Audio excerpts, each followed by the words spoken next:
Hello and welcome dear students to Unacademy's JEE channel. You are watching JEE live daily series. यहाँ पर बच्चों आपके लिए हम लेक्चर्स लाते हैं regularly for your JEE preparation. तो अगर किसी ने अभी तक भी चैनल को सब्सक्राइब नहीं किया है तो जल्दी से सब्सक्रिप्शन बटन प्रेस करो और बेल आइकन भी प्रेस करो ताकि आपको यहाँ पर नोटिफिकेशन मिलते रहे अपकमिंग क्लासेस के बारे में। ठीक है, आज हमारा डेफिनेट इंटीग्रेशन का लेक्चर नंबर 2 है। लेक्चर 1 में आपका रिस्पॉन्स काफी अच्छा था बच्चों। होपफुली आप इसी तरह से डिसिप्लिन के साथ में सारे लेक्चर्स अटेंड करोगे।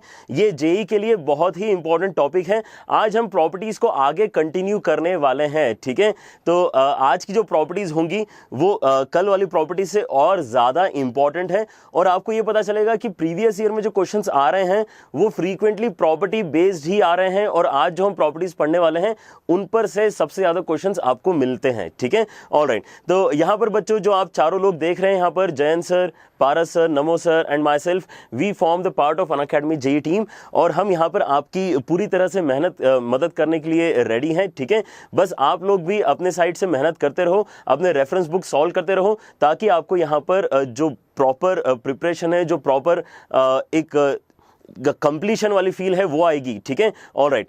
जो बच्चे यहाँ पर हमें नए ज्वाइन कर रहे हैं उनके लिए बता देता हूँ, I am Sameer Chincholikar, I have done my BTech and MTech from IIT Roorkee and I have more than 10 years of teaching experience. ठीक है, ऑलराइट। तो बच्चों यहाँ पर जैसे मैं आपको बता रहा था कि आपने रेफरेंस बुक एक्स्ट्रा सॉल्व करनी चाहिए, लेकिन अगर आप एक्स्ट्रा हमसे कुछ एडिशनल चाहते हो कि सर आप हमें एक्स्ट्रा मटेरियल दीजिए या फिर आप हमारे साथ में टेस्ट सीरीज भी हमारे साथ करिए, ठीक है, तो वो सब बच्चों ऑलरेडी चल रहा है अनअकैडमी प्लस पर। ठीक है, अनअकैडमी प्लस पर हम चारों के चारों टीचर्स ऑलरेडी मौजूद हैं along with a lot of brilliant teachers जो यहाँ पर ऑल इंडिया के फेमस टीचर्स हैं वो प्लस पर पढ़ाना स्टार्ट कर चुके हैं। आप अगर ऐसा लगता है आपको कि नहीं और हमें प्रिपरेशन में हमारी बूस्ट चाहिए, हमें उसको नेक्स्ट लेवल पे ले जाना है, then you should definitely join Unacademy plus. यहाँ पर आपको रेगुलरली डीपीपीज मिलते हैं, डेली प्रैक्टिस प्रॉब्लम्स मिलते हैं और आपके यहाँ पर टेस्ट सीरीज स्टार्ट हो चुकी है which is a very important factor in anyone selection, क्योंकि आपको एक आइडिया लगना चाहिए बच्चों। यहाँ पर ये जो पर्टिकुलर एग्जाम है वो एक कॉम्पिटिटिव एग्जाम है, JEE mains and JEE advance.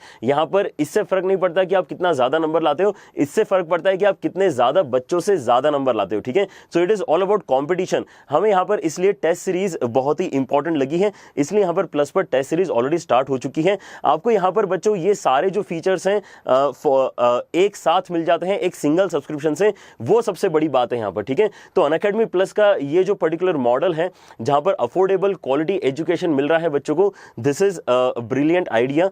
You can be a part of it by taking a single subscription. और यहाँ पर बच्चों को काफी बार ऐसा लगता है कि सर डाउट्स मेरे काफी सारे रह जाते हैं, उनका सॉल्यूशन मुझे नहीं मिल पा रहा है और उस वजह से काफी टेंशन होता है बच्चों को। ये प्रॉब्लम भी अनअकैडमी प्लस पर बहुत ही बढ़िया तरीके से सॉल्व हो चुकी है, क्योंकि यहाँ पर बच्चे अपने डाउट्स की फोटोज लेकर अपलोड करते हैं और वो लाइव सेशन में टीचर के सामने आ जाते हैं ऑटोमेटिकली ताकि वो टीचर उसको सॉल्व कर पाए। ठीक है, तो ये जो पर्टिकुलर एनवायरनमेंट क्रिएट किया गया है प्लस के ऊपर ये बहुत ही ब्रिलियंट है और ऐसा आपको और कहीं नहीं मिलेगा।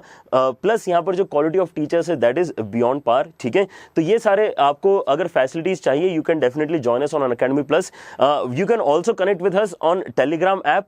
टेलीग्राम ऐप बच्चों एक नॉर्मल सा ही ऐप है जैसा कि व्हाट्सएप होता है, लेकिन व्हाट्सएप पर बच्चों हम कनेक्ट होने के लिए इसलिए नहीं बोल रहे हैं क्योंकि व्हाट्सएप पर ज़्यादा बड़ी लिमिट नहीं होती है ग्रुप की। ठीक है, तो टेलीग्राम यहाँ पर हमें काफ़ी सारे बच्चों के साथ कनेक्ट होने के लिए परमिशन देता है। ठीक है, तो आपने भी इसको ज्वाइन करना चाहिए। हमारे साथ ऑलरेडी 15 से 16 हज़ार बच्चे कनेक्ट हो चुके हैं हमारे साथ में और डेली इंटरेक्शन होता रहता है उन बच्चों के साथ में। यहाँ पर आपको करना कैसे है बच्चों, ज्वाइन टेलीग्राम ऐप अपने मोबाइल में डाउनलोड करना है, उसके बाद अपने मोबाइल के ब्राउजर में जाकर आपको लिंक लिखना है tinyurl.com/JEE live chat। इससे क्या होगा, इसको क्लिक करते से ही आपको उस ग्रुप में ज्वाइन करने की परमिशन मिल जाएगी जहां पर हम डेली आपके साथ में नोट शेयर करते हैं, मोटिवेशन शेयर करते हैं, जो जो अपकमिंग लेक्चर्स हैं उनका शेड्यूल शेयर करते हैं। ठीक है, प्लस एक आपको एक कनेक्टिविटी वाली फील आती है कि आप अकेले नहीं हो, यहाँ पर और भी काफी सारे बच्चे हैं जो इसी तरह से ऑनलाइन मोड की मदद से प्रिपरेशन करना चाहते हैं जेईई मेंस और एडवांस की। ठीक है, ऑलराइट। तो जैसे हम प्लस का डिस्कशन कर रहे थे, प्लस के ऊपर बच्चों यहाँ पर मल्टीपल कोर्सेस हैं, मल्टीपल टीचर्स हैं, फिजिक्स केमिस्ट्री मैथ सभी के लिए हैं। ठीक है, अदर देन अस, यस, यहाँ पर और भी काफी सारे क्वालिटी टीचर्स मौजूद हैं।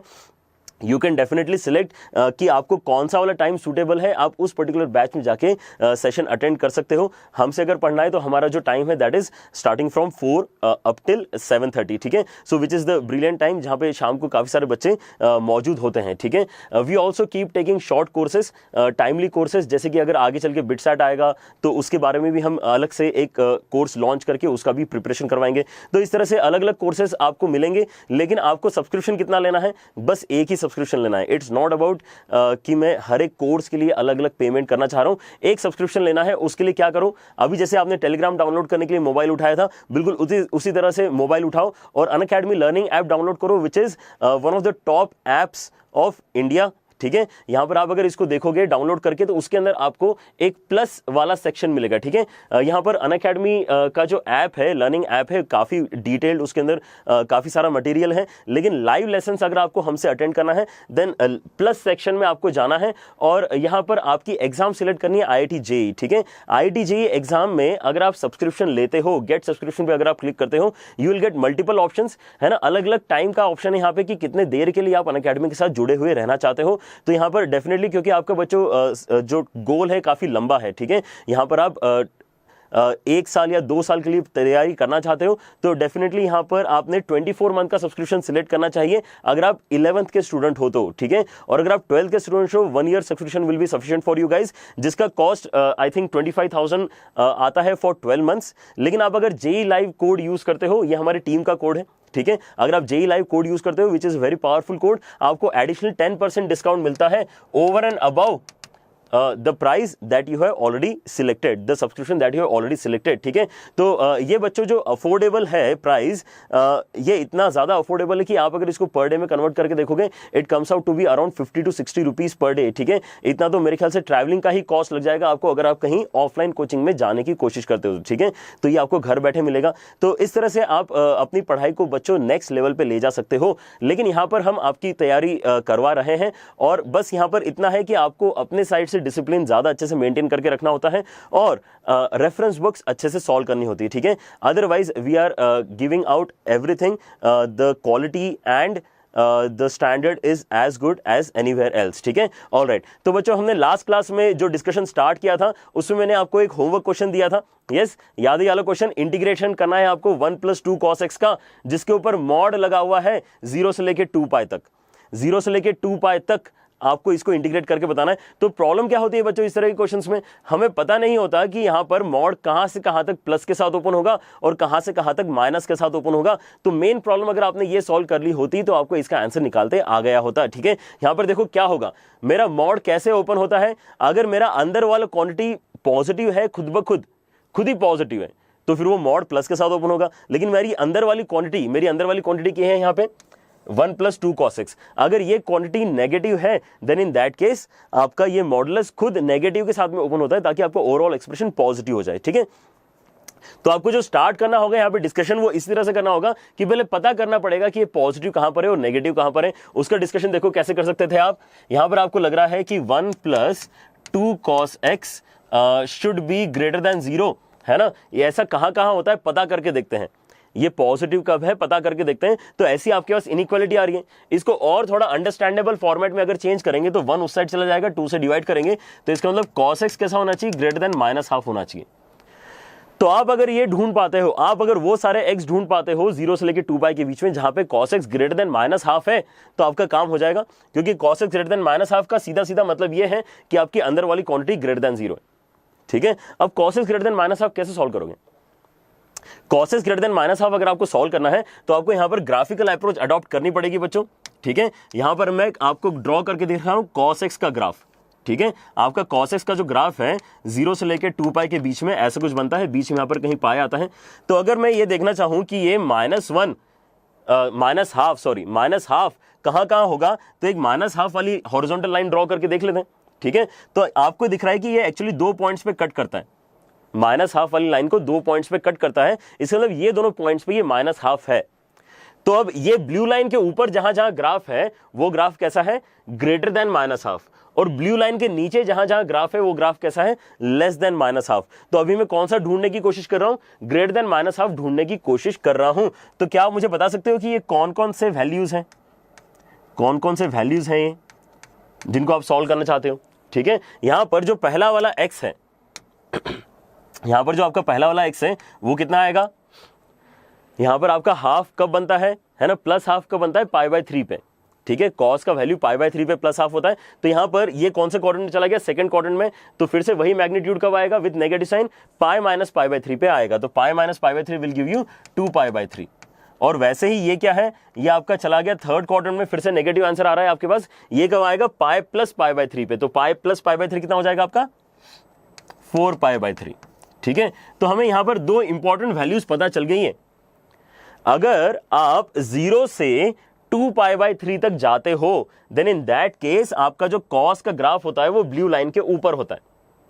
ब्लू लाइन के ऊपर होता है मतलब बेसिकली क्या होता है, आपका अंदर वाला क्वांटिटी ग्रेटर देन 0 होता है। और अगर आप यहां पर 4π/3 के आगे जाते हो, 4π/3 से 2π तक जाते हो, तब भी आपका जो रेड वाला ग्राफ है वो ब्लू लाइन के ऊपर है। इसका मतलब आपकी अंदर वाली क्वांटिटी पॉजिटिव है। तो ये जो दोनों रीजन्स हैं, यहां पर हम मॉड को प्लस के साथ में ओपन करेंगे और इनके बीच वाले वैल्यूज में हम नेगेटिव के साथ में मॉड को ओपन करेंगे।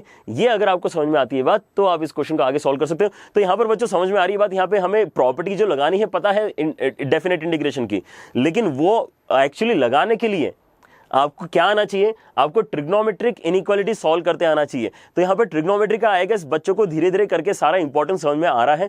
ठीक है, इनिशियली ऐसा लगता है कि ट्रिग्नोमेट्री के प्रीवियस ईयर में क्वेश्चंस बहुत कम है, it is not that important, लेकिन हर एक कंसेप्ट कहीं ना कहीं आपको मिक्स होकर आता है, इसलिए उसका इंपॉर्टेंस बहुत ज्यादा है। ठीक है, ऑलराइट। तो अब मैं यहाँ पर इंटीग्रेशन मेरा ब्रेक करने की कोशिश करूंगा। 0 से लेके 2π ना जाकर मैं 0 से लेके जा रहा हूं 2π/3 तक। क्यों, क्योंकि 0 से लेके 2π/3 तक मुझे कॉन्फिडेंस है कि मेरे अंदर वाली क्वांटिटी पॉजिटिव है। अंदर वाली क्वांटिटी अगर पॉजिटिव है तो फिर मॉड कैसे ओपन होगा, प्लस के साथ में ओपन होगा। तो 1 + 2 cos x, 1 + 2 cos x, ऐसा कुछ तो बनने वाला है। ठीक, ऑलराइट। और आगे क्या होने वाला है, आगे आपके पास जो इंटीग्रल बनेगा दैट वुड बी फ्रॉम कहां से लेके कहां तक, जहां पे आपको चेंज करना पड़ेगा वहां पे आपको रखना है चीजें चेंज। ठीक है, तो 2π/3 से 4π/3 तक आपको कोई चेंज करने की जरूरत नहीं है, क्योंकि वो पूरा का पूरा नेगेटिव है। तो नेगेटिव के साथ में ओपन कर लेते हैं उसको।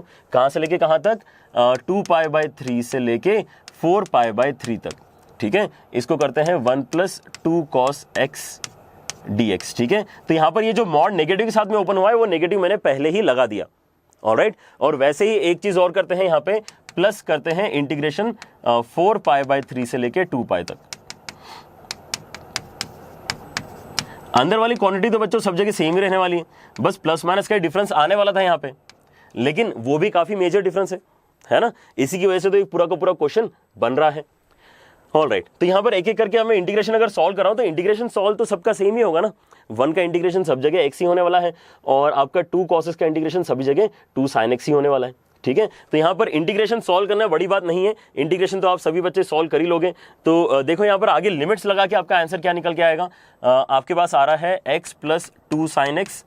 पहली बार इसकी लिमिट लग गई आपकी 0 से लेके 2π/3 तक। ठीक है, कहां से कहां तक, 0 से लेके 2π/3 तक। उसके बाद आपके पास जो लिमिट लगी हो कहां से कहां तक है, 2π/3 से लेके 4π/3 तक। ओहो, लेकिन आपने इंटीग्रेट कर दिया ना, आपने इंटीग्रेट कर दिया है, तो इंटीग्रेशन के वैल्यू के ऊपर लिमिट लगाई जाए। समझ रहे हैं सारे बच्चे, है ना। क्या होगा यहाँ पे, x + 2 sin x के ऊपर लिमिट लग रही है 2π/3 से लेके 4π/3 तक। और लास्ट जो है वो है आपका वैल्यू x + 2 sin x के ऊपर लिमिट लग रही है 4π/3 से लेके 2π तक। ठीक है, ओके। तो ये जो पूरा आप अब कैलकुलेशन करोगे, यहाँ पर भी कैलकुलेशन की मिस्टेक हो सकती है, तो बड़ी ध्यान से करना, है ना, क्योंकि आपको कितनी वैल्यूज लिखनी पड़ेगी, 3 तो ब्रैकेट्स ही हैं, लेकिन तीनों पे 2-2 लिमिट्स हैं। ठीक है, तो टोटल 6 वैल्यूज यहाँ पे क्रिएट होंगी। तो यहाँ पर अगर आपने सभी कुछ अच्छे से किया है, आपका आंसर बढ़िया तरीके से निकल के आ जाएगा। आई होप यहाँ पर इसी तरह से बच्चों ने आंसर किया होगा जिनका आंसर आ चुका है। ठीक है, ऑलराइट, यहाँ पे लिमिट लगा पाएंगे सारे बच्चे। x + 2 sin x के ऊपर अगर मैं 2π/3 लिमिट डालूंगा तो कितना हो जाएगा, लगाएं इसके ऊपर, तो ये हो जाएगा 2π/3 एंड उसके साथ आएगा +2 sin 2π/3, +2 sin 2π/3। sin 2π/3 कितना होता है, √3/2 होता है। ठीक है, ये मैंने अपर लिमिट लगा दी पहले वाले में, लोअर लिमिट अगर मैं लगाऊंगा तो जीरो हो जाएगा, दोनों के दोनों जीरो डाल के ये दोनों जीरो हो रहे हैं, ठीक है। ऑलराइट, तो यहाँ पर मेरे पास माइनस जीरो आ रहा है, कुछ खास नहीं आ रहा। उसके बाद क्या हो रहा है, उसके बाद माइनस वाला जो है मेरे पास यहाँ पे फंडा, उसके अंदर 4π/3 डालेगा। 4π/3 अगर यहाँ डालेगा तो सीधा सीधा 4π/3 लिख सकता हूं मैं, ठीक है। और प्लस यहाँ पे 4π/3 डालेगा तो फिर ये कितना हो जाएगा, पाई प्लस π/3। ये कहां चलेगा, थर्ड क्वाड्रेंट के अंदर, तो कितना बनेगा, -√3/2। -√3/2 अगर ये बना है तो 2 के साथ मल्टीप्लाई होकर कितना हो जाएगा, ये -√3 हो जाएगा। तो यहां पर कैलकुलेशन इस तरह से आगे बढ़ रही है। अभी तो मैंने क्या डाला है इसके अंदर, अभी मैंने इसके अंदर डाला है अपर लिमिट, अभी लोअर लिमिट भी डालना पड़ेगा। मतलब क्या है, इसके अंदर जाएगा 2π/3, लेकिन 2π/3 ऑलरेडी हम यहाँ पे डाल चुके हैं, तो यही वाला जो अपर लिमिट का वैल्यू चुरा लेते हैं यहाँ से, ठीक है। मतलब बार बार सोचने की जरूरत नहीं पड़ेगी। तो ये जो वैल्यू लिखा है वही वैल्यू वहां पे लोअर लिमिट का वैल्यू आना चाहिए, क्योंकि आपका इंटीग्रेशन तो सेम ही चल रहा है ना। तो ये हो जाएगा 2π/3 एंड प्लस √3, ठीक है। और ऐसे ही अगर कहीं आगे वैल्यू चुराने का मौका मिलेगा तो हम वो कर लेंगे। तो आगे मुझे डालना है 2π। अब 2π डालने पे तो 2π बनेगा यहाँ पे, है ना। 2π डालने पे ये 2π बनेगा, ये 0 हो जाएगा। तो आपके पास आ रहा है जस्ट 2π एंड माइनस। अब यहां पर मैं जब लोअर लिमिट डालूंगा तो बेसिकली क्या लग रहा है, इस ब्रैकेट में 4π/3 वो यहां भी डाला हुआ है मैंने, वो ऊपर वाले आगे वाले का अपर लिमिट है, ठीक है। तो ये वाला वैल्यू उठा के यहां लिख देते हैं, है ना, एक ही बात है, 4π/3 -√3। ये जो बड़ा सा अब एक्सप्रेशन बना है, इसको करो सिंप्लीफाई, तो आएगा आपका फाइनल आंसर निकल के, ठीक है। ऑलराइट, तो आई गेस यहां तक अगर मैंने करा दिया, इसके आगे तो सारे बच्चे कर ही लेंगे, कर लोगे ना, इतना तो कॉन्फिडेंस दे सकते हैं सारे बच्चे, ठीक है। ऑलराइट, तो ये हो गया बच्चों हमारा होमवर्क का डिस्कशन। आगे बढ़ते हैं, आगे सीखते हैं कि और कौन कौन सी इंपॉर्टेंट प्रॉपर्टीज हैं जो आपको पता होना चाहिए for your upcoming JEE mains and advance examination. बहुत ही इंपॉर्टेंट बच्चों, ठीक है। ऑलराइट, तो 3 हमारी प्रॉपर्टीज कंप्लीट हो चुकी हैं, 4th प्रॉपर्टी का नंबर आ चुका है। 4th प्रॉपर्टी आपकी बच्चों इस तरह से दिखती है। प्रॉपर्टी नंबर 4 जो है वो क्या बोल रही है उसके बारे में सुनते हैं पहले। ये बोलती है प्रॉपर्टी कि अगर आपको कोई एक fx इंटीग्रेट करना है, लेकिन -a से a करना है, -a से a करना है, ठीक है। अच्छा, ये जो नीचे लिखा हुआ है इसको बाद में देखते हैं, पहले जो ऊपर वाला डब्बा है उसको देखो बस, ठीक है। वो मेन प्रॉपर्टी है, ये नीचे जो लिखा है ये स्पेशल केस है, इसको बाद में देखेंगे, ठीक है। लेकिन मेन प्रॉपर्टी पहले समझना जरूरी है। यहां पर क्या बोलता है वो कि अगर आपको -a से a इंटीग्रेट करना है तो आप ऐसा करो, 0 से a इंटीग्रेट कर लो। क्या किया उसने, लिमिट ऑफ इंटीग्रेशन आधी कर दी, है ना। लिमिट ऑफ इंटीग्रेशन -a से a जाने की जगह अब 0 से a ही जा रही है, लेकिन अंदर का एक्सप्रेशन भी चेंज किया उसने। उसने बोला कि अंदर फिर आप केवल fx मत लिखो, fx plus f of -x भी लिखो, ठीक है। अब ऐसा करने से बहुत ज्यादा फायदा होता है, बहुत ही ज्यादा फायदा होता है, मतलब, ठीक है। तो डेफिनेट की प्रॉपर्टीज इतनी बढ़िया है कि आपके बड़े बड़े क्वेश्चन ना बहुत छोटे हो जाते हैं, और छोटे होने के बाद में फिर उनको बढ़िया तरीके से हम सॉल्व कर लेते हैं, ठीक है। ऑलराइट, तो आई गेस यहाँ पर जो पहली बार सुन रहा होगा उसको थोड़ा सा डाउट आ रहा होगा कि ये क्या हो गया, ऐसे कैसे हो गया, है ना। जिन्होंने पहले सुना हुआ है, जो रिपीटर्स यहाँ पे अटेंड कर रहे हैं क्लासेस, उनको तो पता होगा कि हाँ, ये तो बहुत ही बढ़िया प्रॉपर्टी ऑलरेडी है। तो जो पहली बार सुन रहे हैं वो यहाँ पे ध्यान से देखो, आपको क्या करना है, आपको ये बताना है कि ये ऐसा बन सकता है कि नहीं बन सकता, ठीक है। So let us try it out. यहां पर अगर मैं ऐसा सोचूं कि मुझे निकालना है -a से a तक fx dx, तो मुझे ऑलरेडी प्रॉपर्टी 3 पता है ना, मुझे ऑलरेडी प्रॉपर्टी 3 पता है कि मैं बीच में कहीं पर भी ब्रेक कर सकता हूं अपने कन्वीनियंस के हिसाब से। तो मैं इसको ब्रेक करता हूं, -a से 0 fx dx प्लस इंटीग्रेट करते हैं 0 से लेके a तक fx dx, ठीक है। अब देखो यहां पे ध्यान से, 2 अलग अलग इंटीग्रल्स बन चुके हैं। इसमें से सेकंड वाला इंटीग्रल तो बहुत ही अच्छा है, 0 से लेके a तक fx dx, 0 से लेके a तक fx dx, ठीक है। तो ये वाला पोर्शन तो हमें फाइनल आंसर में चाहिए, तो इसको अब हाथ मत लगाना, इसको रहने दो ऐसे ही। ये वाला पोर्शन मुझे ऐसा नहीं चाहिए, मुझे कुछ तो अलग चाहिए, ठीक है। तो इसको चेंज करने के बारे में सोचते हैं अब, ठीक है। तो यहां पर ये जो वैल्यू है, let us call this I1, let us call this I1 and let us try to find the value of I1. I1 कितना लिखा हुआ है, I1 लिखा है आपके पास में -a से लेके 0 तक fx dx, ठीक है। यहां पर ज्यादा इंपॉर्टेंट क्या रहेगा सोचना कि आपकी लिमिट कहां से कहां तक जानी चाहिए। आपकी लिमिट 0 से a जानी चाहिए, 0 से a।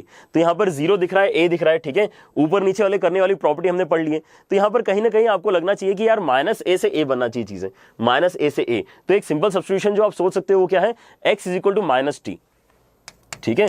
क्या सोच रहे हैं, लेट x = -t। अगर x = -t हो गया तो आपका dx कितना हो जाएगा, -dt हो जाएगा, ठीक है। तो आपका इंटीग्रेशन I1 जो है अब वो इस तरह से दिखने लगेगा आपको कि fx की जगह f -t आएगा। dx की जगह माइनस dt आएगा, और यहां पर जब माइनस a डालेंगे x का वैल्यू तो माइनस माइनस कैंसिल होकर t का वैल्यू कितना आ जाएगा, प्लस a आ जाएगा, और जब जीरो डालेंगे तो फर्क नहीं पड़ता, जीरो डालेंगे तो जीरो आएगा। तो क्या यहां पे सभी को रिजल्ट आते हुए दिख गया है? ये वाला जो माइनस है ये बाहर आ रहा है, और बाहर आने के बाद वो कंज्यूम हो जाएगा अगर मैं इसको लिमिट स्वैप करने में यूज कर लेता हूं तो। लिमिट स्वैप करने वाली प्रॉपर्टी 2 याद है सारे बच्चों को? ठीक है, प्रॉपर्टी 2 में क्या होता है कि हम लिमिट्स ऊपर नीचे कर देते हैं माइनस साइन की मदद से। तो हमारा I1 जो है अब ऐसा दिखने लगा है 0 से लेके a तक f of minus T D T. क्या हमें ऐसा ही चाहिए था? एग्जैक्टली हमें ऐसा ही चाहिए था, बस एक लास्ट स्टेप आपको और करनी चाहिए। यहां पर प्रॉपर्टी 1 का यूज कर लो। प्रॉपर्टी 1 क्या बोलती है? प्रॉपर्टी 1 ये बोलती है कि यहां पर t की जगह x भी हो जाएगा ना तो भी चलेगा हमें यहां पे, ठीक है। तो प्रॉपर्टी 1 का यूज करके मैं यहां पर I1 जो है उसको चेंज करके ऐसा डायरेक्टली लिख सकता हूं, कोई यहां पे मुझे मना नहीं कर सकता, ठीक है। f of minus x D x लिख दिया f of minus T D T की जगह, क्योंकि अंदर वाले वेरिएबल चेंज होने से डेफिनेट इंटीग्रेशन का फाइनल आंसर चेंज नहीं होता। तो मुझे क्या चाहिए? मुझे I1 का जो आंसर आ चुका है उसको ऐड करना है इस एक्सप्रेशन में। तो जब दोनों को ऐड करेंगे ये बनेगा कि नहीं बनेगा? क्योंकि दोनों का इंटीग्रेशन सेम है, 0 से लेके a तक, 0 से लेके a तक, तो एक कॉमन इंटीग्रेशन 0 से लेके a तक लिख दिया उसने, ठीक है। और ऐड करने पे fx आ गया है और f ऑफ माइनस एक्स आ गया, fx आ गया और f ऑफ माइनस एक्स आ गया, ठीक है। तो पहले तो ये प्रॉपर्टी याद कर लो, समझ में आ गई होगी कि कैसे आया, ठीक है। तो पहले इसको याद कर लो, माइनस a से a तक कभी भी आपको इंटीग्रेशन अगर दिख रहा है you can always converted to 0 to a वाला इंटीग्रेशन, 0 से a वाले इंटीग्रेशन में आप इसको चेंज कर सकते हो, ठीक है। ओके, तो ये तो स्टैंडर्डाइज रिजल्ट हो गया हमारा। लेकिन अब यहां पर कुछ स्पेशल केसेस भी होते हैं जो बहुत ही मजेदार है ना। वो स्पेशल केसेस अगर पता कर लोगे तो आपको और भी ज्यादा जल्दी आंसर निकालते आ जाएंगे। यहां पर क्या देख रहे हो आप कि अंदर fx plus f of minus x बन रहा है। अब बाय चांस अगर ये fx जो है ये अगर एक ऑड फंक्शन हो जाता है, अगर आपका fx एक ऑड फंक्शन हो जाता है, देन इन दैट केस आपका ऑड फंक्शन क्या करता है? माइनस साइन बाहर फेंकता है। क्या करता है? माइनस साइन बाहर फेंक देता है, अंदर नीचे माइनस साइन। जैसे कि sine of minus x, sine of minus x कितना होता है? माइनस ऑफ साइन एक्स होता है, ठीक है। और वैसे ही कौन सा होता है? tan x होता है, x क्यूब होता है। बहुत सारे यहाँ पे हम ऑड फंक्शंस जानते हैं ऑलरेडी, ठीक है। फंक्शंस चैप्टर में हमने ये सब डिस्कस किया हुआ है। अगर किसी ने मिस किया है तो फंक्शंस चैप्टर की 12th वाली प्लेलिस्ट जो है उसको जाके देखो। अगर किसी को लॉग समझना है, मॉडुलस समझना है तो उसने 11th क्लास के फंक्शंस की प्लेलिस्ट को देखना चाहिए, ठीक है। फंक्शंस मैंने 2 अलग अलग प्लेलिस्ट में ऐड करवाया है, 11th के लिए और 12th के लिए। आप अपने कन्वीनियंस के हिसाब से सिलेक्ट कर सकते हो आपको कौन सा कंटेंट पढ़ना है। ऑलराइट, तो यहां पर ऑड फंक्शन जो हमने समझ के रखा है वो क्या बोलेगा कि माइनस बाहर आ जाएगा। माइनस अगर बाहर आ गया तो fx माइनस fx कैंसिल होकर आंसर 0 आता है। लेकिन fx अगर इवन फंक्शन हो जाता है तो इवन फंक्शन क्या करता है? माइनस को खा जाता है, माइनस को कंज्यूम कर लेता है, ठीक है। उसको ऐसा लगता है कि माइनस है ही नहीं अंदर। f of minus x is same as fx, f of minus x is same as fx। जैसे कि x स्क्वायर, उसका माइनस ऑफ x का स्क्वायर भी x स्क्वायर ही होता है, ठीक है। या फिर cos x, cos of minus x भी cos x ही होता है। ये क्या है? इवन फंक्शन के सिंपल से एग्जांपल्स हैं। अगर आपको लग रहा है कि आपका फंक्शन इवन है, ठीक है, इवन का बेसिक डेफिनेशन अगर मैं लिखना चाहूं तो ऐसा होता है f of minus x is equal to fx, और ऑड का डेफिनेशन लिखना चाहूं तो होता है f of minus x is equal to minus of fx। तो उस केस में क्या आपको समझ में आ रहा है इवन वाले केस में कि ये भी fx बन जाएगा, तो ये 2 fx हो जाएंगे, तो ये 2 बाहर निकाल दिया फिर हमने, ठीक है। तो इस तरह से आप यहां पे स्पेशल केस यूज कर सकते हो अगर आपको ये नजर आता है कि फंक्शन आपका ऑड इवन कैटेगरी में लाया करता है तो। ऑलराइट, अगर आपको ऑड इवन चेक करने में दिक्कत आ रही है कुछ मत करो, जो स्टैंडर्ड रिजल्ट है ऊपर वाला उसको अप्लाई करो, हर बार सही आंसर निकल के आएगा, है ना। उसकी आपको टेंशन लेने की जरूरत नहीं है। ओके चलो, तो let us start with few questions here, है ना। आज का पहला क्वेश्चन देखो क्या है आपके सामने। पहला क्वेश्चन हम ये करना चाह रहे हैं, इंटीग्रेट करना चाह रहे हैं माइनस हाफ से लेके हाफ तक, माइनस हाफ से लेके हाफ तक इंटीग्रेट करना है आपको greatest integer x plus ln के अंदर 1 plus x upon 1 minus x, ln के अंदर 1 plus x upon 1 minus x. इसको मैं कैसे इंटीग्रेट कर सकता हूं? अब लास्ट क्लास में बच्चों हमने ग्रेटेस्ट इंटीजर के इंटीग्रेशन के बारे में बहुत अच्छे से सारे क्वेश्चन सॉल्व किए हुए हैं, तो आई गेस आपको फर्स्ट पार्ट में तो दिक्कत नहीं आएगा। जो सेकंड वाला पार्ट है उसके अंदर ln के अंदर 1 plus x upon 1 minus x है। ये जो पोर्शन है अगर ये आसानी से सॉल्व हो जाता है तो बात बनेगी, अदरवाइज तो ये बहुत बड़ा क्वेश्चन हो गया, समझ रहे हो, है ना। तो यहां पर ये जो सेकंड वाला पार्ट है इसको एनालाइज करते हैं। ग्रेटेस्ट इंटीजर x क्योंकि मुझे पता है मैं कर लूंगा, लास्ट क्लास में किया था मैंने, ठीक है। तो मेरा फोकस किस पे है? मेरा फोकस अभी करंटली एक उस फंक्शन पे है जो लॉग के अंदर लिखा हुआ है, log of 1 plus x upon 1 minus x, ठीक है। ऐसा करते हैं कि थोड़ा सा ट्राई करके देखते हैं, क्योंकि मुझे यहाँ पे -½ से हाफ इंटीग्रेशन की लिमिट दिख रही है, तो मुझे कहीं ना कहीं आइडिया लग रहा है कि प्रॉपर्टी 4 का यूज कर सकता हूं मैं। प्रॉपर्टी 4 का अगर मैं यूज करना चाहता हूं तो उसके अंदर स्पेशल केस है, वो मुझे क्या बताता है कि आपका फंक्शन अगर ऑड इवन होता है तो उस केस में इंटीग्रेशन बहुत आसानी से निकल के आता है। ठीक है, तो यहां पर मैं ऑड इवन का टेस्ट लगाने की कोशिश करूंगा, तो वो करते कैसे हैं, f ऑफ -x फाइंड करके देखते हैं। f ऑफ -x कितना बनेगा यहाँ पे, ln के अंदर 1 - x अपॉन 1 + x, उल्टा हो जाएगा कि नहीं हो जाएगा। x की जगह अगर -x डाल दिया, x की जगह अगर -x डाल दिया आप लोगों ने, तो यहाँ पे 1 - x हो जाएगा, यहाँ पे 1 + x हो जाएगा, वो मैंने यहाँ पे नीचे लिखा हुआ है। यस अच्छा, अब क्या आप यहां पे लॉग की एक बेसिक सी प्रॉपर्टी जानते हो कि इसमें लॉग के अंदर वाला जो नंबर होता है उसकी पावर बाहर निकल के आ जाती है, पावर जो है बाहर निकल के आ जाती है। तो मैं यहां पे एक पावर जनरेट कर रहा हूं, मैं क्या कर रहा हूं, इसका रेसिप्रोकल करके पावर -1 कर रहा हूं। एक ही बात है ना, मतलब अगर कहीं पर भी आपके पास 2 लिखा हुआ है तो उसको ऐसा भी लिख सकते हो 1/2 की पावर -1। आपके पास अगर 2 लिखा हुआ है तो आप उसको ऐसा भी लिख सकते हो 1/2 की पावर -1, एक ही बात है। वैसे मैं कुछ यहां पे करना चाह रहा हूं, ये जो लिखा हुआ है पहले इसको उल्टा कर रहे हैं और पावर -1 लिख रहे हैं। ठीक है, तो 1 + x अपॉन 1 - x की पावर -1। लेकिन अब इसके साथ में इसको आगे सिंप्लीफाई नहीं करेंगे, ये जो माइनस वाला वैल्यू है इसको नीचे उतार लेंगे लॉग की प्रॉपर्टी से। तो जैसे आप इसको नीचे उतारोगे, आपका f ऑफ -x का जो वैल्यू है वो हो जाएगा -ln के अंदर 1 + x upon 1 - x। Is it clear? लेकिन ये जो लिखा हुआ है 1 + x अपॉन 1 - x, ये तो आपका fx ही था, इसका मतलब ये क्या हो जाएगा आपके पास -fx के बराबर हो जाएगा। ये क्या इंडिकेट करेगा, ये इंडिकेट करेगा कि आपका फंक्शन कैसा है, ऑड फंक्शन है। आपका फंक्शन कैसा है, ऑड फंक्शन है। अगर ये ऑड फंक्शन है तो ऑड फंक्शन वाला केस क्या है, ऑड फंक्शन वाला केस तो बहुत ही सिंपल है, अगर आपके पास ऑड फंक्शन है तो उसका आंसर 0 आएगा।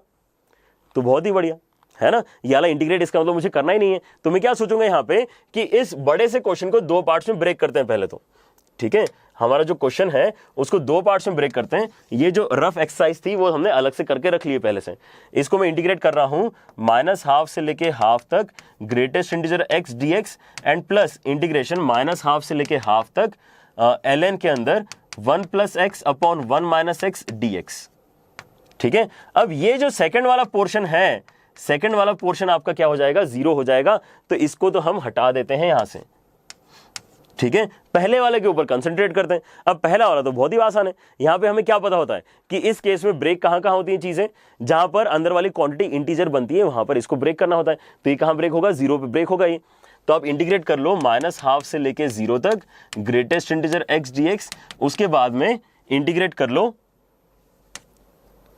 उसके बाद इंटीग्रेट करो 0 से लेके हाफ तक ग्रेटेस्ट इंटीजर x dx। ठीक है, तो अब यहां पे आपको बस ये सोचना है कि -½ से लेके 0 तक इस पर्टिकुलर रेंज में आपके पास जो ग्रेटेस्ट इंटीजर बनेगा उसका वैल्यू कितना आएगा, -1 आएगा हमेशा। तो -1 ही यूज कर लेते हैं ना, अननेसेसरी कंफ्यूज होने की क्या मतलब है।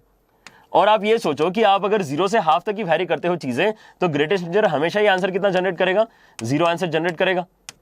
तो 0 ही ले लेते हैं वैल्यूज, तो 0 ले ली मतलब वो तो 0 होने वाला है। माइनस हो गया तो माइनस बाहर निकाल के dx का वैल्यू कितना हो जाएगा, x हो जाएगा। ठीक है, तो x के ऊपर लिमिट लगाते हैं -½ से लेके 0 तक। आगे आपका आंसर 0 ऑलरेडी हो चुका है, तो ये कितना हो जाएगा, माइनस के अंदर 0 माइनस -½ ठीक है, तो आपका फाइनल आंसर कितना निकल के आएगा, -½ will be your final answer. ठीक है, कहां लिखा है वो, ए ऑप्शन में लिखा है। क्लियर हुआ? ये वाला सॉल्यूशन मैंने काफी डिटेल में डिस्कस किया। काफी सारे बच्चों को ऐसा लग रहा होगा सर और थोड़ा जल्दी सॉल्व कर सकते थे इसको, क्योंकि यहाँ पर काफी सारे बच्चों को ये प्रॉपर्टी ऑलरेडी दिख रही होंगी। ठीक है, लेकिन मैं जानता हूँ यहाँ पर काफी सारे बच्चे ऐसे भी होंगे जिनको लॉग से डर लगता है या लॉग की प्रॉपर्टीज उन्हें पता नहीं है, तो उनके लिए मैंने ये वाला काफी डिटेल में डिस्कस किया है। लेकिन नेक्स्ट वाला क्वेश्चन हम थोड़ा जल्दी करेंगे। ठीक है, मैं उम्मीद कर रहा हूँ उसका आंसर आप ज्यादा जल्दी निकाल के मुझे दे सकते हो as compare to this one. ठीक है, ऑलराइट, तो आई गेस ये बातें आपको समझ में आ रही है कि प्रॉपर्टीज आपकी हेल्प कैसे करती हैं। ये इतना इंटीग्रेट करने से बच गए हम। प्रॉपर्टी नहीं लगाई होती या प्रॉपर्टी याद नहीं होती अगर, या प्रॉपर्टी पता नहीं होती, तो क्या हम इसका इंडेफिनिट इंटीग्रेशन करते और इंडेफिनिट इंटीग्रेशन के ऊपर हम लिमिट लगाते एंड में और फिर 0 आंसर निकालते, तो कितना वेस्ट ऑफ टाइम होता है कि नहीं। ठीक है, हमें सॉल्व करने के पहले पता चल गया कि वो 0 आने वाला है, तो हम उसको सॉल्व ही नहीं करेंगे। Alright, so let us move ahead and try this question. ये 2012 में एडवांस में आया था। ठीक है। तो ऐसा नहीं है कि आपको हर बार डिफिकल्ट ही क्वेश्चन मिलेंगे एडवांस में, ठीक है। एडवांस में सिंपल क्वेश्चन भी आते हैं, ठीक है। आप जब भी अगर एक पेपर को एनालाइज करते हो, there are always some easy questions, some moderate questions and some difficult questions. It's not that all the questions of the paper are difficult, ठीक है। तो it depends on your luck कि आपको simple कौन से topic में से questions मिले। जैसे इस साल 2012 वाले बच्चों को डेफिनेट वाला सिंपल क्वेश्चन मिला था, हो सकता है उनको सीक्वेंस एंड सीरीज वाला डिफिकल्ट क्वेश्चन मिला हो, ठीक है। सो इट डिपेंड्स कि आपका लक कैसा है लेकिन सिंपल क्वेश्चन कहीं ना कहीं मिलते हैं। ऑलराइट, तो इसका answer A B C D में से जल्दी से ट्राई करके देखो कितना आना चाहिए।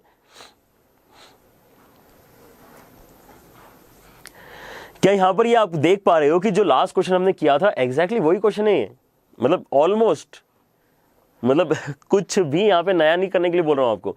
यहां पर इसको फिर से 2 पार्ट्स में ब्रेक करो। 2 पार्ट्स में अगर आप इसको ब्रेक करोगे तो उस केस में यहां पर आपके पास 2 अलग अलग चीजें बनेंगी। एक्स स्क्वायर जो है वो हो जाएगा आपका इवन फंक्शन वाली कैटेगरी, मतलब स्पेशल केस वाला ही क्वेश्चन है। और आपके पास जो ln है वो हो जाएगा आपका ऑड फंक्शन वाली कैटेगरी। ये ऑड फंक्शन क्यों है, इस टाइप का क्वेश्चन बहुत डिटेल में मैंने इसलिए अभी अभी आपके साथ में डिस्कस कर लिया है, ठीक है। तो आई गेस अब किसी को ये डाउट नहीं आ रहा होगा कि ऑड कैसे बनेगा। आप जब इसके अंदर x की जगह -x डालोगे तो ऊपर माइनस नीचे प्लस बनेगा, फिर उसको रेसिप्रोकल करके -1 पावर में लेंगे, -1 नीचे उतर के आ जाएगा और आपको यहाँ पे -f(x) मिलेगा -x डाल के। इसका मतलब ये ऑड फंक्शन है, तो इसका आंसर तो आप कर दो डायरेक्टली 0। यहां आते हैं अभी ये वाला जो है एक्स स्क्वायर मुझे पता है बचपन से कि ये फंक्शन कैसा है, इवन फंक्शन है। इसके अंदर -x का स्क्वायर करते तो भी वही बन जाता है, ठीक है। तो अगर ये इवन फंक्शन है तो इवन फंक्शन वाला क्या प्रॉपर्टी है, स्पेशल केस क्या है कि हम यहां पर इंटीग्रेशन आधा कर सकते हो, 0 से लेके π/2 तक जा सकते हो, लेकिन अपना इंटीग्रेशन ट्वाइस कर लो। तो 2 टाइम्स ऑफ 0 से लेके π/2 तक x² dx, x² dx, ठीक है। तो यहां पे करो, इंटीग्रेट करो। अगर आप इसको इंटीग्रेट करोगे तो आपके पास कितना आंसर निकल के आएगा, जल्दी से चेक करो।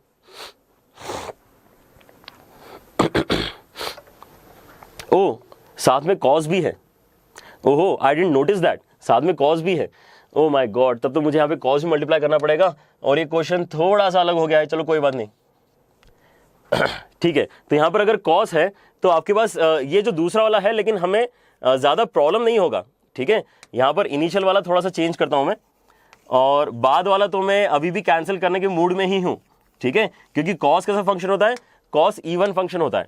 तो यहाँ पर ऐसा कुछ चेंज करता हूँ मैं, हाँ ओके।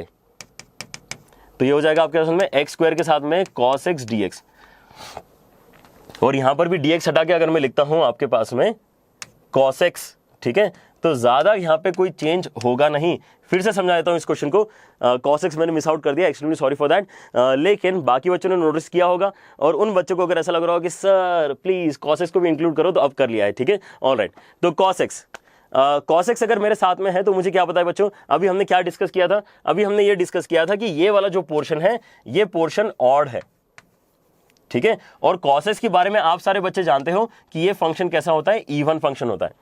तो जब आप ऑड और इवन फंक्शन को मल्टीप्लाई करते हो तो आपके पास फाइनल रिजल्ट क्या आता है, एक ऑड फंक्शन फाइनल रिजल्ट आता है, इसीलिए हम बच गए, ठीक है। इसलिए हमारा जो थॉट प्रोसेस था, जो इनिशियल डिस्कशन था, वो अभी भी इन लाइन था, ठीक है। यहां पर आपके पास में जो बचेगा वो एक ऑड फंक्शन ही बचेगा, इसलिए अभी भी ये सेकंड पोर्शन कैंसिल हो जाएगा। लेकिन क्योंकि अब यहां पे एक्स्ट्रा cos x आ गया है तो ये इंटीग्रेशन अब इतने जल्दी सॉल्व नहीं होगा जितना x² सॉल्व हो जाता, ठीक है। यहां पर x² का तो एक बार में इंटीग्रेशन आ गया होता, लेकिन अब मुझे यहां पे क्या लगाना पड़ेगा, मुझे बाय पार्ट्स लगाना पड़ेगा, ठीक है। लेकिन तब भी हमारा इंटीग्रेशन जो है बहुत ही छोटा हो चुका है, इसको और छोटा कर लेते हैं। क्यों, क्योंकि आपके पास में अब क्या है, यहाँ पे ये वाला पोर्शन जैसे हम डिस्कस कर रहे थे, ये पोर्शन इवन है, और ये पोर्शन कैसा है आपके पास में, ये पोर्शन भी इवन है। तो इसके अंदर पूरा का पूरा एक्सप्रेशन आपका फिर से क्या हो जाएगा, इवन हो जाएगा। तो यहाँ पर जो इंटीग्रेशन सिंप्लीफाई होगा that would be twice of integration 0 से लेके π/2 तक, कितना आ जाएगा अंदर जो है वैसा का वैसा,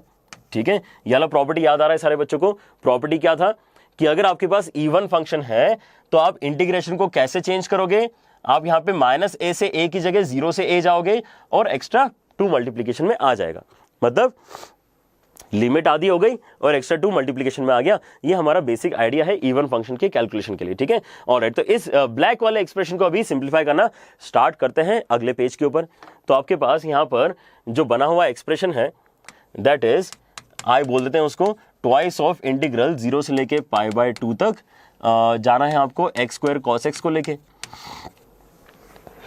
तो आइलेट रूल यहां पे लगा रहा हूं मैं, आइलेट के हिसाब से फर्स्ट फंक्शन कौन सा होना चाहिए, सेकंड फंक्शन कौन सा होना चाहिए, ठीक है। तो ILA, A should be your first function, algebraic should be your first function and T बाद में आता है, तो ये this should be your second function.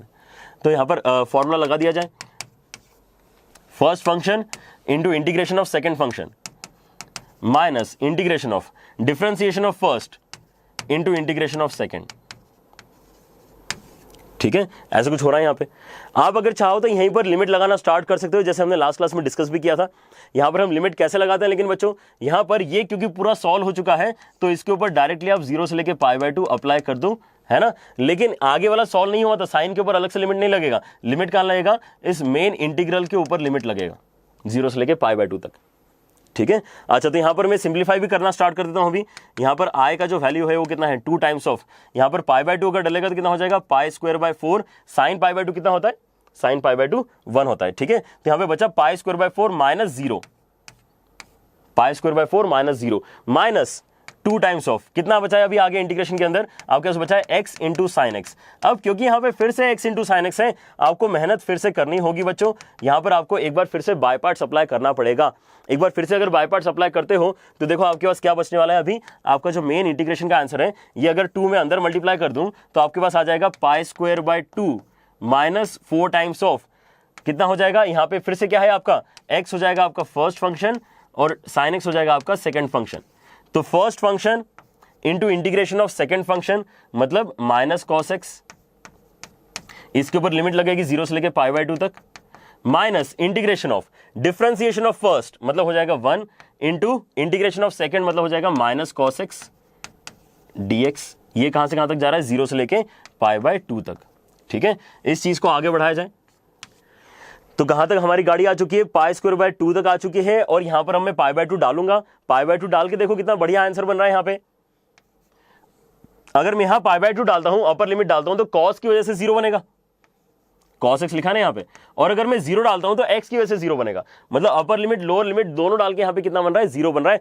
तो ये वाली वैल्यू तो वैसे भी किसी काम की नहीं बचेगी। तो आपका इंटीग्रेशन जो है अब दिखेगा π²/2, ये हो जाएगा -4 अंदर मल्टीप्लाई माइनस के साथ में हो जाएगा प्लस, लेकिन ये एक और माइनस है तो इसको फिर से माइनस करते हैं तो आपके पास बचेगा -4 टाइम्स ऑफ इंटीग्रेशन के अंदर बचा है ओनली cos x 0 से लेके π/2 तक, ठीक है। cos x का इंटीग्रेशन कितना हो जाएगा, sin x हो जाएगा, लिमिट अगर लगाओगे तो कितना हो जाएगा, 1 हो जाएगा। यस, एक बार जल्दी से करके देखो तो आपका फाइनल आंसर क्या हो रहा है बच्चों, π²/2 माइनस 4। ये आपका फाइनल रिजल्ट होगा इस पर्टिकुलर क्वेश्चन का। क्लियर हो रहा है। तो ऑल दो ऐसा लग रहा होगा कि सर अभी भी तो काफी लंबा है क्वेश्चन, ठीक है, लेकिन अगर ओरिजिनल क्वेश्चन के कंपैरिजन में देखा जाए तो बहुत छोटा है। ओरिजिनल क्वेश्चन के कंपैरिजन में वाकई अभी ये क्वेश्चन बहुत छोटा कन्वर्ट कर दिया है हमने, तब जाके हमारे यहाँ पर बी आंसर आसानी से निकल के आया है, ठीक है। Is it clear to everyone. ये जो बड़ा सा डरावना सा पोर्शन था वो तो हमने ऑलरेडी 0 कर दिया ना। That is the benefit of applying properties. तो प्रॉपर्टीज याद रखनी है और प्रॉपर्टीज अप्लाई कैसे करते हैं वो भी साथ में सीखते चलना है, ठीक है। आई होप यहाँ पर आपको साथ ही साथ बाय पार्ट्स का भी रिवीजन हो गया है, ठीक है। बाय पार्ट जो हमने इंडेफिनिट में पढ़ा था लास्ट लेक्चर में उसका डिस्कशन किया था, ठीक है। यहाँ पर लिमिट्स कैसे अप्लाई करते हैं बाय पार्ट्स के ऊपर वो ध्यान से देख लो। आपका जो पहला वाला पोर्शन बनता है उसके ऊपर लिमिट लगाई जा सकती है। अगले वाले पोर्शन में जो अंदर इंटीग्रेशन आता है उसके ऊपर लिमिट नहीं लगता है, जो मेन आपका इंटीग्रेशन का साइन होता है उसके ऊपर बस लिमिट लगता है, ठीक है। ऑल राइट, तो यहां पर आपको समझ में आ गया है कि प्रीवियस ईयर में भी इस टाइप के क्वेश्चंस आए हैं, so that makes it a important property to remember, ठीक है। और एक क्वेश्चन ट्राई करते हैं इसी तरह का। यहां पर आपको फिर से ये समझ में आएगा कि हाँ यार, अगर यहां पे प्रॉपर्टी अप्लाई करते हैं तो क्वेश्चन काफी हमारा जो है सॉल्वेबल दिखने लग जाता है, ठीक है। अभी ये देख के लग रहा है बहुत ही बड़ा कुछ तो दिया है सॉल्व करने के लिए सर ने, है ना। π+4x³ अपॉन 2 माइनस कॉस के अंदर मॉड x प्लस π/3 dx, बहुत कुछ दिया हुआ है, ठीक है। अभी देख के ऐसा लग रहा है कि ये तो पता नहीं कैसे होगा। तो यहां पर फिर भी देखते हैं कि लिमिट्स क्या है। तो हमेशा लिमिट्स जो है वो आपको आइडिया देगी कि यार यहाँ पे कौन सी प्रॉपर्टी अप्लाई की जा सकती है। यहाँ पर मुझे -π/3 से π/3 क्योंकि दिख रहा है, मुझे पता चल गया -a से a वाली प्रॉपर्टी मैं यहाँ पे यूज करूंगा। तो यहाँ पे ऑलवेज एडवाइजेबल होता है कि स्पेशल केस एक बार सोच के देख लो कि यहाँ पे हो सकता है कि नहीं हो सकता। तो यहाँ पे जैसे मुझे लग रहा है कि ऐसा अगर मैं इसको 2 पार्ट्स में स्प्लिट कर लूँ तो यहाँ पे स्पेशल केस अच्छे से लग सकता है। कैसे, यहाँ पे ध्यान से देखो। अगर मैं यहाँ पर इंटीग्रेशन -π/3 से π/3, पाई अपॉन डिनोमिनेटर अलग कर लेता हूं, पाई अपॉन डिनोमिनेटर, ठीक है। तो ये हो जाएगा कॉस के अंदर मॉड x प्लस π/3, और अगर मैं आगे 4x क्यूब वाले को अलग कर लेता हूं, इंटीग्रेशन -π/3 से लेके π/3, और हो जाएगा 4x क्यूब अपॉन,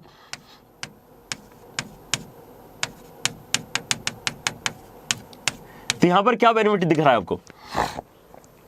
यहां पर मुझे जो बेनिफिट दिख रहा है वो ये है कि पहला वाला जो इंटीग्रल के अंदर फंक्शन लिखा हुआ है वो एक इवन फंक्शन है, जबकि जो दूसरा वाला है वो ऑड फंक्शन है। ऐसा क्यों? क्योंकि जैसे हमने लास्ट क्वेश्चन में भी यूज किया था, अलग अलग पोर्शंस भी अगर आपको बताए तो बहुत बढ़िया बात हो जाती है, ठीक है। यहां पर एक्स क्यूब जो है ये ऑड फंक्शन है, एक्स क्यूब आपका एक ऑड फंक्शन है, और नीचे कॉस जो है वो आपका इवन फंक्शन है। मॉड भी लगा दिया उसने उसके ऊपर, मॉड भी क्या कर रहा है, उसको इवन बना रहा है, ठीक है। इवन फंक्शन क्या है, बेसिकली -x लिख के फर्क नहीं पड़ना चाहिए। तो अगर मॉड के अंदर -x भी लिख दूंगा तो फर्क नहीं पड़ेगा। तो आपका डिनोमिनेटर क्या हो गया, इवन हो गया, आपका न्यूमरेटर क्या हो गया, ऑड हो गया। तो इनका कॉम्बिनेशन क्या हो गया, ऑड हो गया। क्योंकि ये ऑड है इसलिए -a to a का इंटीग्रेशन करने की जरूरत नहीं है, ये तो 0 ही आएगा। ये तो हमें डायरेक्ट प्रॉपर्टी बता रही है, ठीक है। बहुत ही आसान हो गया। लेकिन यहां पर अगर देखते हो तो ये फंक्शन इवन है, यहां पर एक ही जगह x मौजूद है, उस x में अगर आप -x डालते हो तो मॉड को उसको चेंज ही नहीं होने देता है, ठीक है। तो बेसिकली यहां पर क्या बन रहा है, ये फंक्शन इवन बन रहा है। अगर ये इवन फंक्शन है तो उसकी प्रॉपर्टी क्या है, instead of going from -a to a just grow from 0 to a, लेकिन एक्स्ट्रा 2 मल्टीप्लाई कर लो साथ में, तो हो जाएगा 2 टाइम्स ऑफ इंटीग्रेशन ऑफ 0 से लेके π/3 तक, पाई अपॉन 2 माइनस कॉस के अंदर मॉड x प्लस π/3, ठीक है। इतना सा ही अब क्वेश्चन आपको सॉल्व करना है। ओरिजिनल क्वेश्चन देखो, अब इस क्वेश्चन को देखो, आपको लगेगा कि हाँ यार वाकई ये काफी बढ़िया हो गया, प्रॉपर्टी अप्लाई कर दी इसलिए। और बढ़िया करके दिखाता हूं, ठीक है। और भी इसको सिंपल करते हैं ताकि आपको लगेगा हाँ अब तो ये हमारा इनडेफिनेट के लायक क्वेश्चन बन चुका है, ऐसा आपको लगने लगेगा, ठीक है। तो यहां पर ये नोटिस करो कि आपका x जो वेरिएबल है वो कहां से कहां तक जा रहा है, 0 से लेके π/3 तक जा रहा है। अगर कोई वैल्यू 0 से लेके π/3 तक जा रही है मतलब वो अपने आप में पॉजिटिव है कि नहीं है। अगर वो अपने आप में पॉजिटिव है तो उसके ऊपर मॉड लगा के क्या मतलब है, ठीक है। तो यहां पे एक्चुअली मॉड हटा सकते हो आप, ठीक है। और क्या कर सकते हो, यहां से पाई बाहर निकाल सकते हो। तो इस पर्टिकुलर केस में आप यहां पे ऐसा एक्सप्रेशन लिखोगे, 2π टाइम्स ऑफ इंटीग्रेशन 0 से लेके π/3 dx upon 2 minus cos of x plus π/3, ठीक है। अब ये हो गया हमारा स्टैंडर्ड ट्रिग्नोमेट्रिक इंटीग्रल। इसके आगे प्रॉपर्टी कुछ ज्यादा आपकी हेल्प नहीं करेगी, इसके आगे आपको इनडेफिनेट इंटीग्रेशन ही करना होगा। लेकिन आप देख सकते हो कि जो ओरिजिनली हम अब क्वेश्चन देख रहे थे और जो फाइनली हम इनडेफिनेट इंटीग्रेशन करने वाले हैं उनमें जमीन आसमान का फर्क है। ये बहुत ही सिंपल है, ये स्टैंडर्ड फॉर्मेट है जो हम बहुत बार इनडेफिनेट में डिस्कस कर चुके हैं। क्या करना होता है लेकिन यहाँ पे, तो इनडेफिनेट बच्चों हमने 10 लेक्चर में कवर किया है, छोटी बात नहीं है, ठीक है। 10 लेक्चर में कवर किया है। मैं जानता हूं उसके अंदर का कंटेंट बार बार आपको रिवाइज करने की जरूरत पड़ेगी, लेकिन इंपॉर्टेंट चीजें आपको याद होना चाहिए, ठीक है। जैसे कि अलग अलग टाइप्स ऑफ इंटीग्रेशंस आपको याद होना चाहिए। यहां पर थोड़ा सा अभी ये x प्लस π/3 देख के अच्छा नहीं लग रहा है ना, on the face x plus π/3 देख के उतना अच्छा नहीं लग रहा है। तो ऐसा करते हैं कि इसके अंदर पहले तो x प्लस π/3 को कुछ डाल देते हैं, सब्स्टिट्यूट कर देते हैं, ठीक है।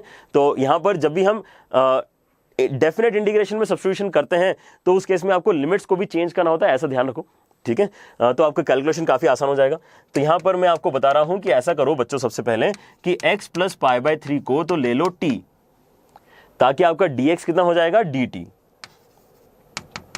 आपका dx हो जाएगा dt के बराबर, ठीक है। और आपका इंटीग्रेशन क्या हो जाएगा, आपका इंटीग्रेशन अब दिखाई देगा 2π, तो उसके अंदर मल्टीप्लीकेशन में ऑलरेडी है ही।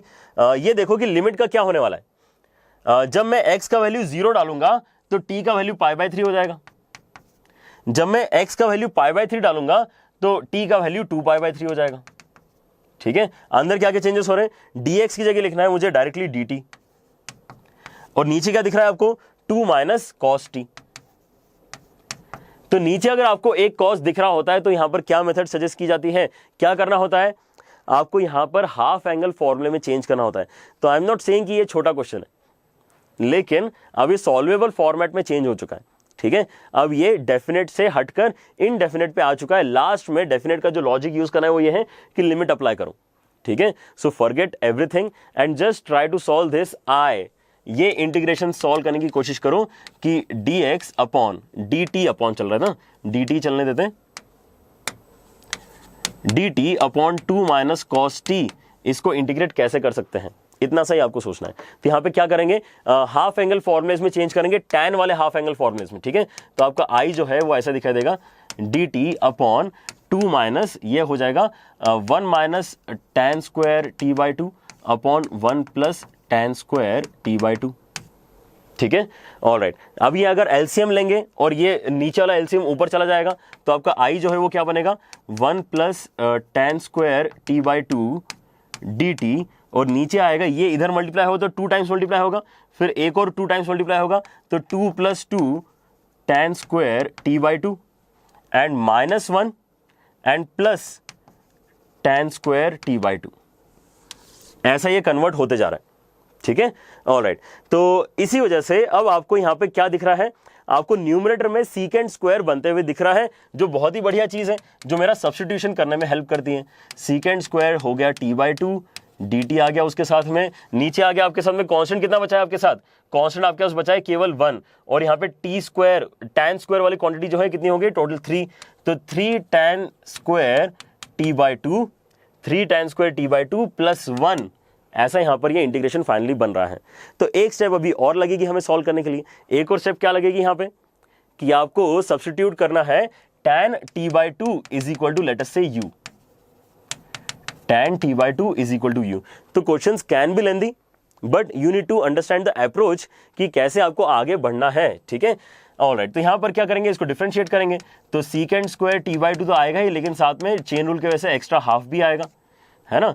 ऑलराइट, तो second square t by 2 into half d t is equal to d u, मतलब बेसिकली 2 उस साइड ले जाते हैं ताकि आपको न्यूमरेटर का वैल्यू यहाँ पे 2 डी यू आसानी से दिख जाएगा।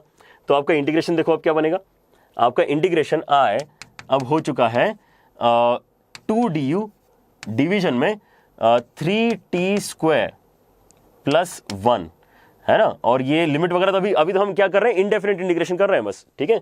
और इस इंडेफिनिट इंटीग्रेशन को अगर आपको सॉल्व करना है तो कैसे करोगे, सबसे पहले यहाँ पे 3 कॉमन निकाल लो, 3 कॉमन निकालने के बाद आपके पास बहुत ही सिंपल सा एक इंटीग्रेशन बनेगा, 2 और 3 ऐसा अलग से दिखेगा, डी यू के नीचे आ जाएगा, और डी यू के नीचे यू आना चाहिए था। ऑलराइट, डी यू के नीचे यू आना चाहिए, ठीक है। तो क्योंकि हमने tan t बाई 2 को u डाला है, ओके, तो यहां पर आ जाएगा आपके पास में u स्क्वायर प्लस 1/3, क्योंकि यहां पे 3 था नहीं, 1/3 को क्या लिख सकता हूं मैं, 1/√3 का होल स्क्वायर। जी समझ में आ रही है, पूरा पूरा इंडेफिनिट। ये वाले पेज पे जो भी बच्चों कैलकुलेशन, इसमें लिमिट नहीं है, देखो ध्यान से, लिमिट कहां रह गई, पिछले पेज पे रह गई, ठीक है। तो पिछले पेज पे वापस आ जाएंगे और लिमिट का यूज कर लेंगे, ठीक है। ऑलराइट, तो ऐसा कुछ हम यहाँ पे करने की सोच रहे हैं। अगर आप यहाँ पे लिमिट साथ साथ ले चलते तो आपको इस स्टेप में भी यहाँ पे क्या चेंज करना पड़ता, अपनी लिमिट को चेंज करना पड़ता, विच इज ओके। अगर आप वो करना चाह रहे हो वो भी चलेगा, कोई दिक्कत नहीं है, ठीक है। आई वाज जस्ट सजेस्टिंग कि क्योंकि ऐसा क्वेश्चन हमने इंडेफिनिट में देखा हुआ है, so let us now consider it to be a question of indefinite integration and then proceed with the idea, ठीक है। ऑलराइट, अगर आप यहाँ पे डेफिनेट लेना चाहते हो ले आओ उसको इस पेज पे भी, कोई दिक्कत नहीं है। तो आपको यहाँ पर इंटीग्रेशन जो है बच्चों 2/3 तो रहेगा ही साथ में, 2/3 के साथ में कितना आएगा, 1/a tan inverse of x by a, मतलब u अपॉन 1/√3। जो फाइनली एक्सप्रेशन आपको दिखेगा दैट वुड बी, यहां से √3 हो जाएगा कैंसिल, तो 2 अपॉन √3 tan इनवर्स के अंदर √3 टाइम्स ऑफ u, ये आपका u के फॉर्मेट में आंसर निकल के आ रहा है। u की जगह क्या इमेजिन करना है, u की जगह आपको यहां पे tan t बाई 2 इमेजिन करना है, u की जगह आपको tan t बाई 2 इमेजिन करना है। तो जाए अभी पीछे वाले पेज पे, तो यहां पर इसको नाम दे देते हैं इक्वेशन 2, है ना, और यहां पर इसको नाम देते हैं इक्वेशन 1। तो यूजिंग 2 इन इक्वेशन 1, यूजिंग 2 इन 1, तो आपके पास क्या आ जाएगा, ये इंटीग्रेशन का आपके पास पूरा आंसर निकल के आ चुका है, dt upon 2 minus cos T, ठीक है। ये जो पूरा का पूरा एक्सप्रेशन है, इसके अंदर बस आपको क्या करना है, लिमिट ही तो लगानी है, π/3 से लेके 2π/3 तक। जल्दी से लगाओ और फाइनल आंसर चेक करके बताओ मुझे कमेंट में कि कितना आएगा, ठीक है। ऑलराइट, तो मेरा जो आंसर आ चुका है that is 2 upon √3 tan inverse के अंदर √3 टाइम्स ऑफ tan t/2 और t का वैल्यू जो है कहाँ से कहाँ तक जाएगा, यहाँ पे ये जाएगा आपका π/3 से लेके 2π/3 तक। ठीक है, बहुत ही बढ़िया वैल्यूज बनेंगी यहाँ पे, है ना, आपको बिल्कुल भी दिक्कत नहीं आएगी सॉल्व करने में। इसको सॉल्व करो और फाइनल आंसर देखो कितना आएगा। इस तरह से आप इस क्वेश्चन को प्रोसीड कर सकते थे। तो आज हमने बच्चों जो क्वेश्चंस डिस्कस किए हैं, आई होप आपको अच्छे लग रहे हैं। ठीक है, क्वेश्चंस का डिफिकल्टी लेवल तो बच्चों यहाँ पे होगा अच्छा, ठीक है, नो डाउट। लेकिन जैसे मैं आपको बोलते आया हूं कि हर बार पेपर में आपको डिफिकल्टी क्वेश्चन मिले ऐसा जरूरी नहीं होता। ठीक है, जो लास्ट क्वेश्चन हमने किया था दैट वाज क्वाइट इजी, है ना। ये वाला क्वेश्चन 2012 का जो था, इसके अंदर हमें ज्यादा मेहनत करने की जरूरत नहीं पड़ी थी। x² cos x इंटीग्रेट करना थोड़ा आसान है as compare to what we integrated right now. यहाँ पे 1/2 - cos t इंटीग्रेट करने में थोड़ा ज्यादा हमें यहाँ पे मशक्कत करनी पड़ी as compare to earlier question. लेकिन ये चेंज होते रहेगा। लेकिन जो लॉजिक है, जो फंडा है, वो अगर आपने सीख लिया then that is it.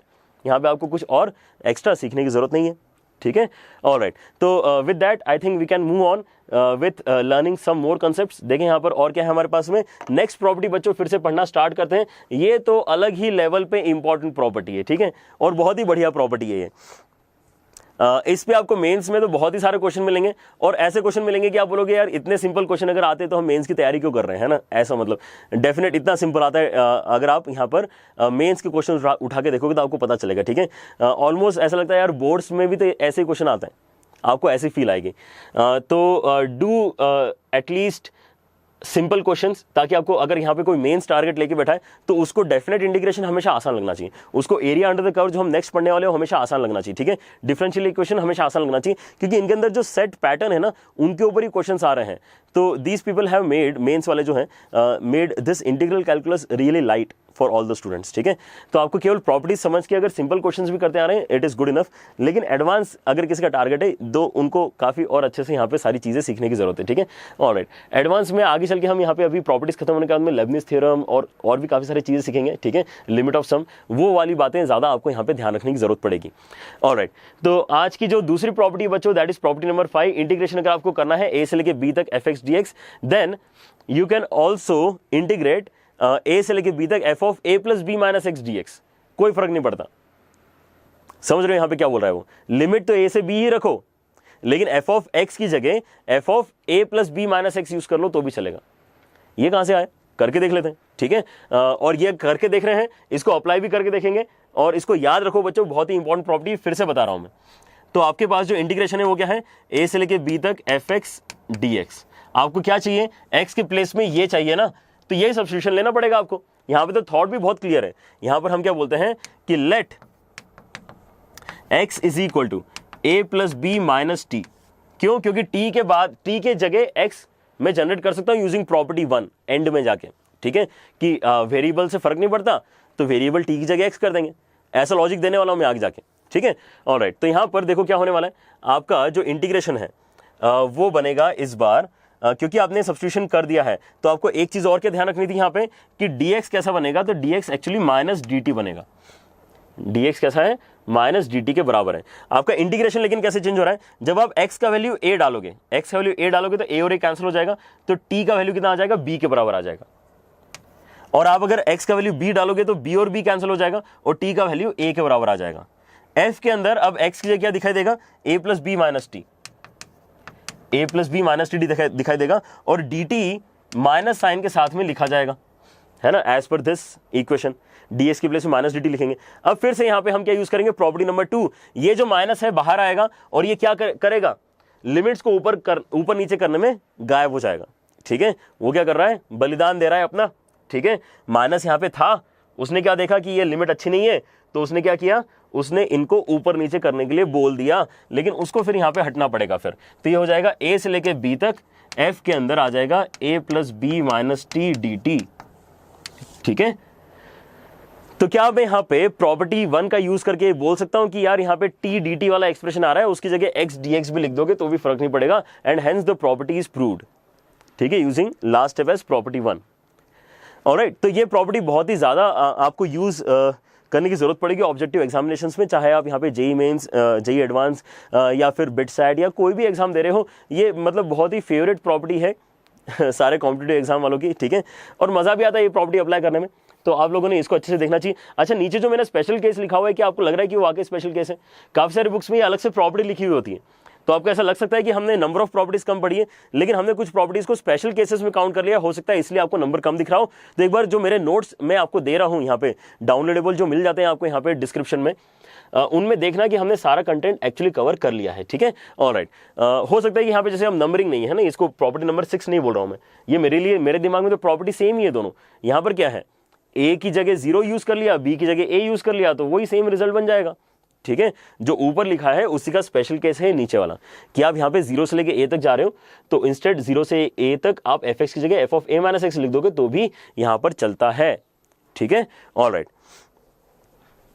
Property जितनी सिंपल है क्वेश्चंस भी उतने ही सिंपल रहेंगे। ये वाला क्वेश्चन ट्राई करते हैं। दिखने में बहुत ही खराब क्वेश्चन है ये, ठीक है। आप फ्रंट अगर देखने जाओगे, अगर आप यहाँ पे इनडेफिनेट इंटीग्रेशन सोचोगे, अगर मैंने लिमिट आपको 2 से लेके 3 तक नहीं दी होती तो ये बहुत खराब क्वेश्चन होता, ठीक है। लेकिन क्योंकि हमारे पास लिमिट्स हैं, मतलब हमें इनडेफिनेट पहला थॉट आना ही नहीं चाहिए।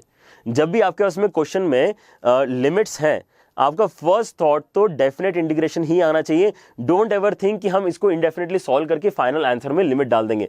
कोई भी ये मेहनत नहीं करवाना चाहेगा आपसे, हालांकि वो प्रोसेस सही है, क्योंकि डेफिनेट इंटीग्रेशन की डेफिनेशन ही वो है कि इंडेफिनेटली इंटीग्रेट करो, और इंडेफिनेटली इंटीग्रेट करने के बाद में अपर लिमिट लोअर लिमिट डाल के उसको सॉल्व करो, तो आपके पास फाइनल आंसर निकल के आता है, ठीक है। आ रही बात है समझ में?